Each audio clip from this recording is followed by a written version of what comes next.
Vérification intérieure.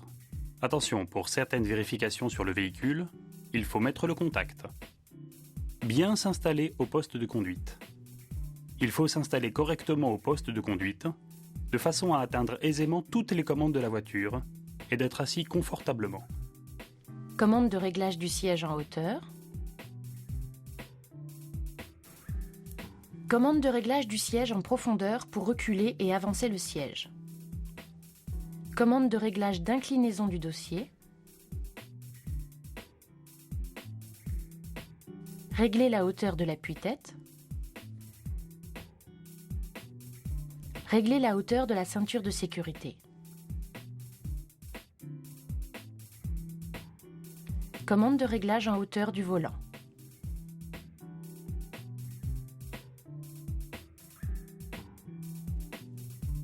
Réglage des rétroviseurs. Sélectionnez le rétroviseur à régler. À gauche pour le côté conducteur et à droite pour le côté passager. Une fois le rétroviseur sélectionné, réglez son orientation à l'aide des flèches.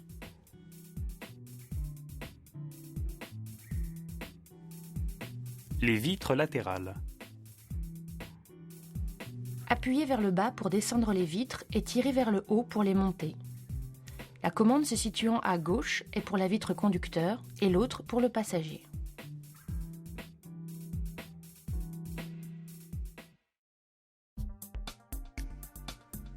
Le tableau de bord. Nous allons maintenant aborder les feux de la voiture. Réglage en hauteur des blocs optiques. Utilisez cette commande pour éviter d'éblouir les usagers venant d'en face quand la voiture est chargée dans le coffre ou si vous tractez une remorque. Il faut se référer à la notice d'utilisation pour le réglage en fonction de la charge. Luminosité du tableau de bord. Ces deux boutons vous permettent de régler la luminosité du tableau de bord et vous éviteront l'éblouissement durant les trajets nocturnes.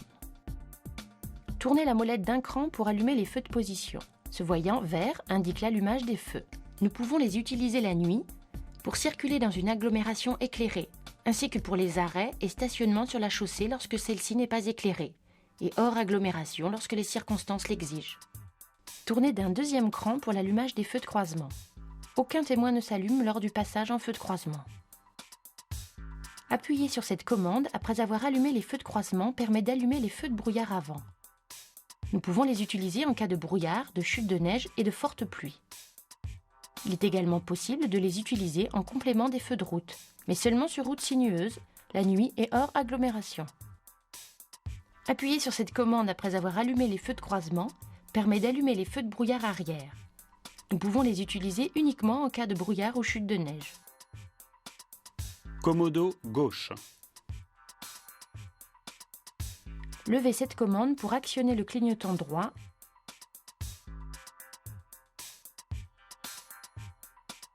et l'abaisser pour le clignotant gauche. Les indicateurs de changement de direction servent à tous les changements de direction de votre véhicule lors des départs et des arrêts. Tirer cette commande vers soi permet de faire un appel de phare. Pousser cette commande permet le passage en feu de route. Vous devez être en feu de croisement pour pouvoir passer en feu de route. Vous pouvez utiliser vos feux de route la nuit hors agglomération. Pensez à éteindre vos feux de route lors d'un croisement ou d'un dépassement. Feu de détresse. S'utilise en cas de fort ralentissement, de panne ou pour signaler un accident. Klaxon ou avertisseur sonore. À utiliser en cas de danger immédiat, avant un virage ou un sommet de côte. Cadran du tableau de bord. Les voyants sont répartis sur plusieurs catégories de couleurs. Les verts signalent le fonctionnement des feux de position, de croisement, de brouillard avant et des indicateurs de changement de direction. Signalent l'allumage des feux de position.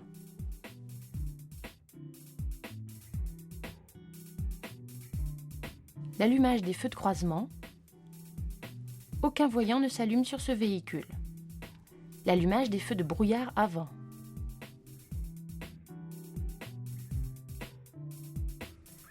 L'allumage des indicateurs de changement de direction. Le bleu vous indique le fonctionnement des feux de route.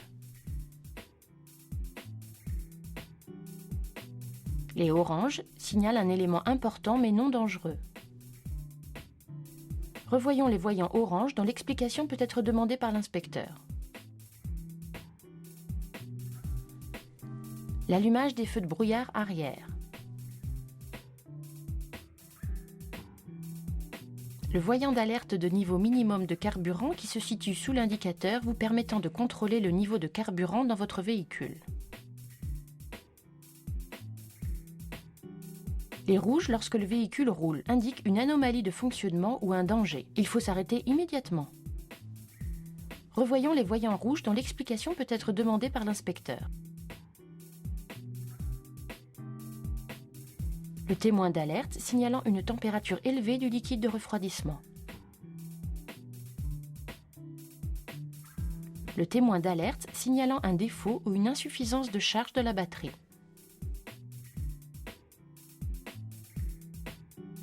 Le témoin d'alerte avertissant du serrage du frein à main.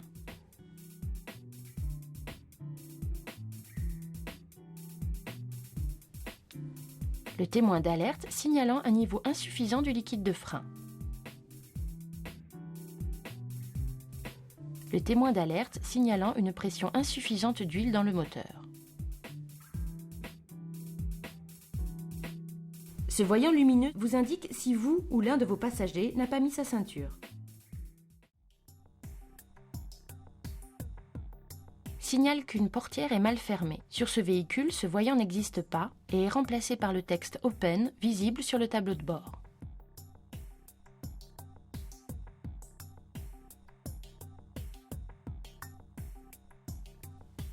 Commodo droit. Essuie-glace. Baisser cette commande permet un balayage au coup par coup. Tirer la commande vers soi enclenche le lave-glace et l'activation automatique des balais. Premier cran vers le haut active le balayage intermittent. Deuxième cran vers le haut, balayage normal.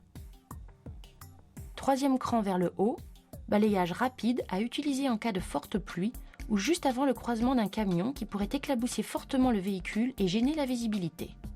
Poussez cette commande vers l'avant pour activer l'essuie-glace arrière et d'un deuxième cran pour enclencher le lave-glace arrière.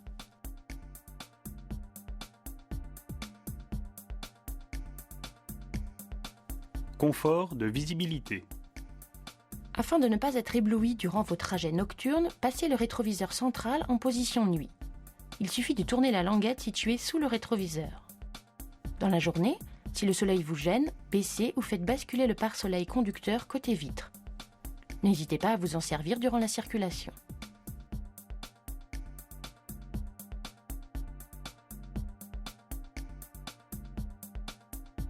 L'aération dans l'habitacle. Les buses d'aération. C'est là où sort l'air dans l'habitacle. Au pare-brise pour la buée et au pied des occupants à l'avant. Grille ou volet d'aération. Ce sont les 4 grilles se situant sur le tableau de bord et qui peuvent s'orienter grâce à des petites manettes. Commande d'aération. Réglez le système de chauffage sur la position air chaud. Sur la position air froid. Réglez la vitesse du ventilateur d'air.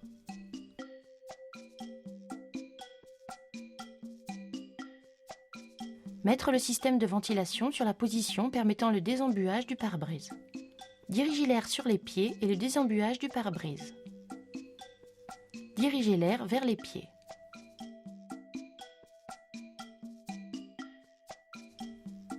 Mettre l'air sur les volets d'aération.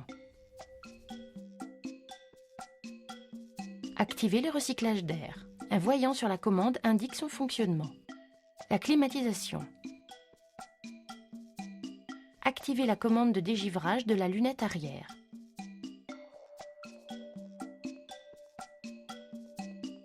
Localisation des différents airbags. Sur le volant, côté passager, à désactiver en cas de transport d'un enfant. Les airbags latéraux dans les dossiers à l'avant, Attention à acheter des housses appropriées. Au-dessus de la portière. À l'arrière. Comment désactiver l'airbag passager? Il faut déverrouiller le coussin gonflable passager quand on transporte un enfant dans un siège dos à la route. Pour ce faire, appuyez en même temps que vous mettez le contact. Puis, attendre de voir ce voyant rester allumé. Remettre ensuite l'airbag en fonction.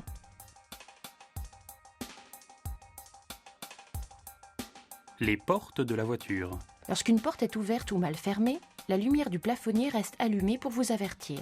Sur ce véhicule, ce voyant n'existe pas et est remplacé par le texte Open visible sur le tableau de bord. Fermeture centralisée.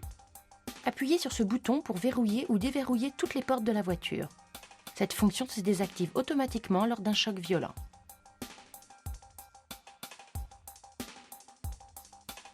Les documents administratifs. Les papiers du véhicule se trouvent dans le livre contenant la notice explicative du véhicule. L'attestation d'assurance doit être signée par le souscripteur. Vous devez vérifier que les dates de garantie correspondent à la vignette apposée sur le pare-brise et que le numéro d'immatriculation est bien le bon. Le constat amiable d'accident est de couleur bleue. Il doit être remis à l'assureur dans un délai de 5 jours ouvrables en cas d'accident et de 2 jours en cas de vol de votre voiture. Le certificat d'immatriculation ou carte grise. C'est le document utile pour trouver une information sur le véhicule. Tournez celle-ci et cherchez parmi les abréviations. La notice d'utilisation. Il faut se référer au sommaire pour trouver facilement la page correspondante à votre recherche. Et faites attention à faire la part des choses parmi les options de votre véhicule.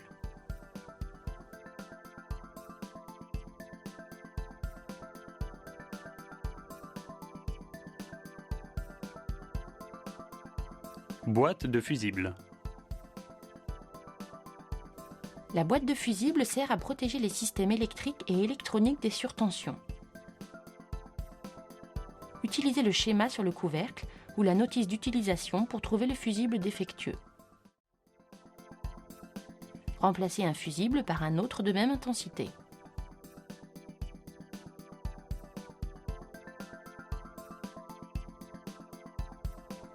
Ouverture du capot moteur.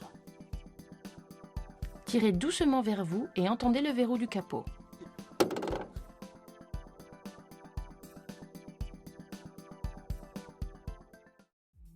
Vérification extérieure.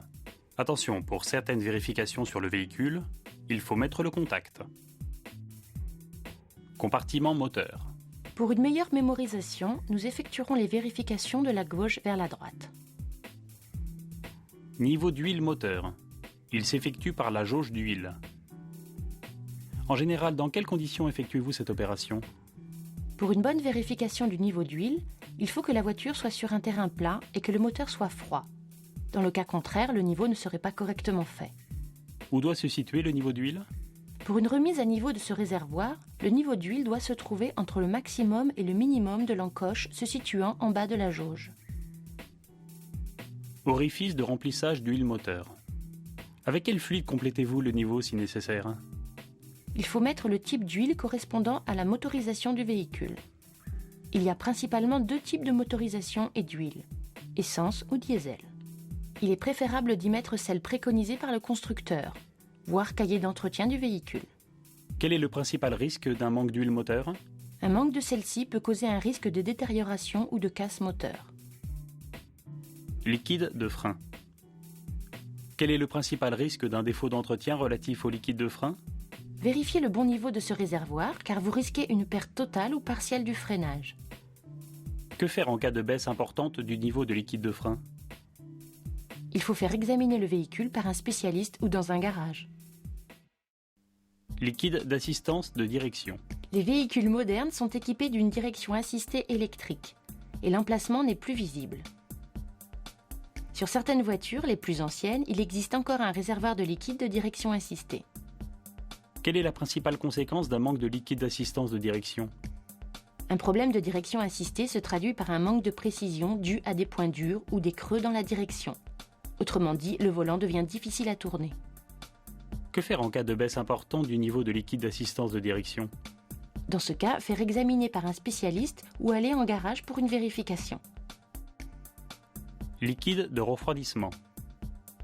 C'est ce bocal de réserve. Il faut vérifier que le niveau de liquide est bon et qu'il se trouve au maximum. Quel est le danger si l'on effectue ce contrôle moteur chaud ? On doit éviter d'ouvrir ce réservoir quand le moteur est chaud, car il y a des risques de brûlure dus à de la vapeur d'eau. Quelle est la principale conséquence d'un manque de liquide de refroidissement ? S'il vient à manquer de liquide, le moteur risque une surchauffe.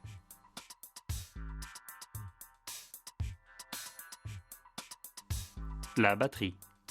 Quelle est la solution en cas de panne de batterie pour démarrer le véhicule sans le déplacer ? En cas de panne de batterie, faire venir un autre véhicule et brancher les deux batteries en parallèle, les plus ensemble et les moins ensemble, ou remplacer celle-ci. Qu'est-ce qui peut provoquer la décharge d'une batterie ? Une décharge de la batterie peut être provoquée par tous les feux et accessoires électriques, comme l'autoradio, le démarreur, le dégivrage ou la climatisation lorsqu'ils sont maintenus en fonction alors que le moteur est coupé. L'orifice de remplissage du produit lave-glace. Pourquoi est-il préférable d'utiliser un liquide spécial en hiver ? En hiver, cela permet d'éviter le gel du liquide. Une excellente raison pour penser à ajouter de l'antigel dans celui-ci pour l'entrée dans l'hiver. Il est possible de ne pas en mettre si on achète du produit prévu pour résister à de basses températures. En cas de manque de ce liquide, nous ne pourrions pas laver le pare-brise correctement. Réglage des feux. Quelles sont les conséquences d'un mauvais réglage des feux ? Il faut penser à régler la hauteur des feux quand on charge le coffre. Sinon, vous auriez une mauvaise vision à l'avant. Vous seriez moins bien vu et risqueriez d'éblouir les autres usagers. Sur certains véhicules, cette vis est difficile d'accès. Changement des ampoules. Quelle est la précaution à prendre pour manipuler une ampoule halogène ? Vous devez avoir une boîte d'ampoules dans la voiture. Pour changer l'ampoule, retirez le cache plastique se trouvant derrière l'optique. Attention, ne touchez pas le verre de l'ampoule neuve avec vos doigts.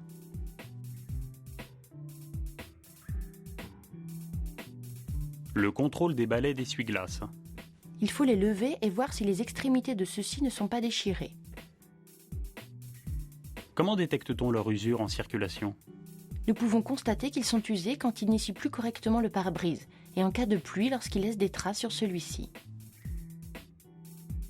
Avant le départ, quelle est la précaution à prendre en cas de présence de neige sur le pare-brise ?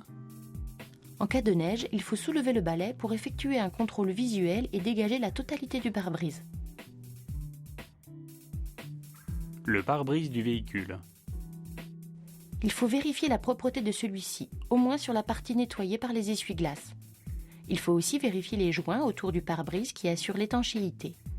On vérifiera également que le pare-brise n'est pas fêlé ou qu'il n'y a pas d'impact de cailloux. Est-il possible de faire réparer un impact ? Ici oui, par qui ? Oui. Il est possible de faire réparer un impact par un spécialiste si celui-ci n'est pas trop grand. Les rétroviseurs. Il faut vérifier que les rétroviseurs tiennent bien, que les glaces soient propres et que le réglage électrique fonctionne bien. Qu'appelle-t-on un angle mort ? C'est une zone sans visibilité depuis le poste de conduite. Quels sont les principaux dangers représentés par les angles morts ? Les 3 principaux dangers de l'angle mort sont le défaut ou manque d'information, la gêne des autres usagers, le risque d'accident. La trappe à carburant. Quelles sont les précautions à prendre lors du remplissage du réservoir ? Il faut ouvrir la trappe à carburant et dévisser le bouchon du réservoir. Lorsque nous faisons le plein, il faut éteindre le moteur, ne pas fumer, ne pas utiliser de téléphone portable et faire attention de mettre le bon carburant. Il faut aussi faire attention à ne pas faire déborder le carburant. Sécurité enfant. Indiquez où elle se situe sur l'une des portières arrière du véhicule. Il est possible d'activer ou de désactiver la sécurité enfant à l'aide de la clé. En règle générale, où doit être placé un passager de moins de 10 ans ? Un enfant de moins de 10 ans doit se trouver à l'arrière.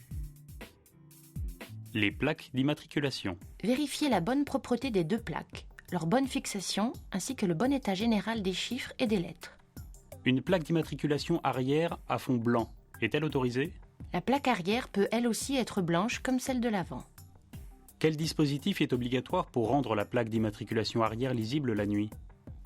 Un dispositif d'éclairage est obligatoire pour rendre la plaque visible la nuit.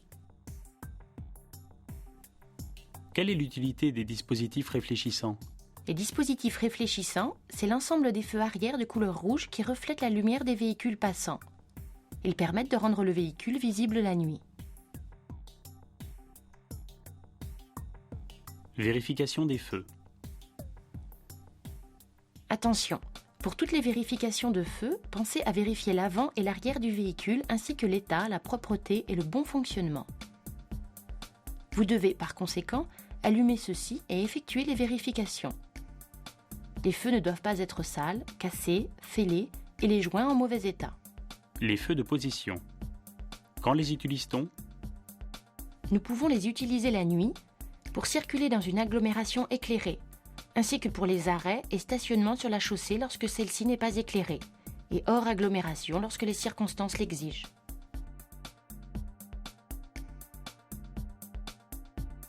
Les feux de croisement. Quelles sont les conséquences en cas de panne d'un feu de croisement ? Il est important d'avoir des feux en bon état de marche, car le principe sur la route est de voir et d'être vu des autres. Si un seul feu fonctionne, vous risquez d'être confondu avec une moto. Quelles sont les conséquences d'un mauvais réglage de ces feux ? Vous avez alors une mauvaise vision vers l'avant et risquez d'éblouir les autres usagers sur la route. Les feux de route. Quand les utilise-t-on ? Vous pouvez utiliser vos feux de route la nuit hors agglomération. Pensez à éteindre vos feux de route lors d'un croisement ou d'un dépassement. Dans quel cas utilise-t-on les appels lumineux ? Nous pouvons utiliser les appels de phare pour avertir de son approche, et tout particulièrement la nuit à l'approche d'une intersection dangereuse. Les clignotants et les répétiteurs latéraux. Quand les utilise-t-on ? Les indicateurs de changement de direction servent à tous les changements de direction de votre véhicule, lors des départs et des arrêts.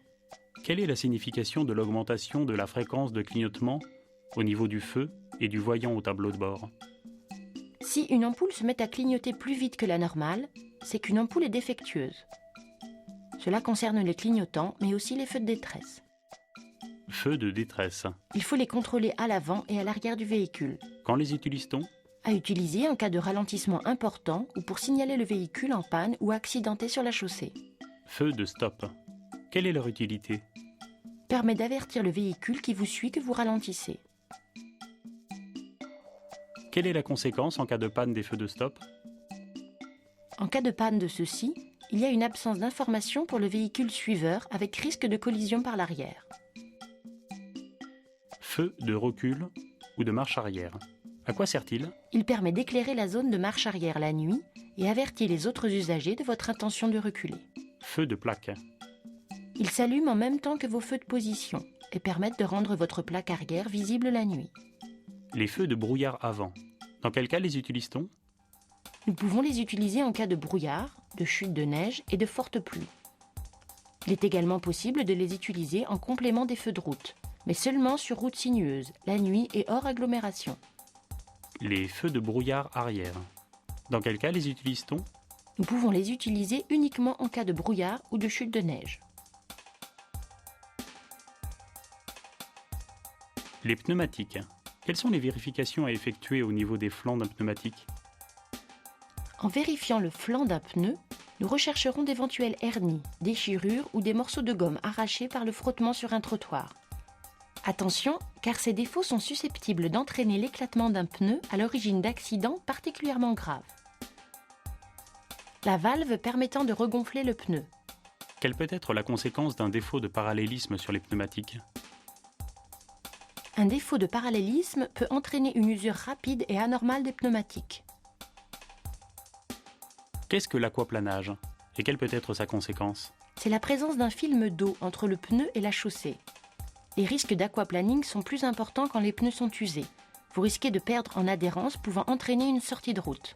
En règle générale, dans quelles conditions devez-vous contrôler la pression des pneumatiques ? Il faut vérifier la pression lorsque les pneus sont froids. À l'aide de la notice d'utilisation ou de la plaque indicative située sur le véhicule, indiquez les pressions préconisées sur ce véhicule. Sur ce véhicule, vous trouverez des indications de pression sur la trappe à carburant. Vous remarquerez que la pression des pneus dépend du nombre de personnes à bord et du chargement du véhicule. Attention, si vous avez roulé avant d'effectuer la pression et que vos pneus sont chauds, rajoutez 0,2 bar. Pourquoi devez-vous vérifier régulièrement l'état et la pression des pneumatiques ? Un sous-gonflage des pneus peut allonger votre distance de freinage, dégrader votre tenue de route et augmenter votre consommation de carburant. L'usure des pneus est plus rapide et vous risquez l'éclatement.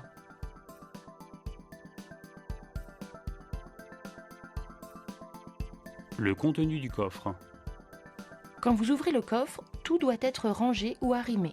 Rien ne doit se balader. En cas d'accident, il y aurait des risques de projection. Lorsque vous transportez un poids important dans le coffre de votre véhicule, quelles sont les précautions à prendre en ce qui concerne les pneumatiques et les feux avant ? Il faut augmenter la pression des pneus si nécessaire, ainsi que régler la hauteur des feux avant. Si vous n'effectuez pas ces réglages, il y aurait des risques d'éclatement des pneus et les feux n'éclaireraient pas correctement ou éblouiraient les autres usagers de la route. La roue de secours et le matériel de réparation. La roue de secours se trouve sous le tapis de sol dans le coffre et son matériel dans la trappe sur votre droite. La roue doit être gonflée à la pression maximale possible. Si votre véhicule ne dispose pas de roue de secours, vous devez avoir une bombe anti-crevaison. Changement des ampoules.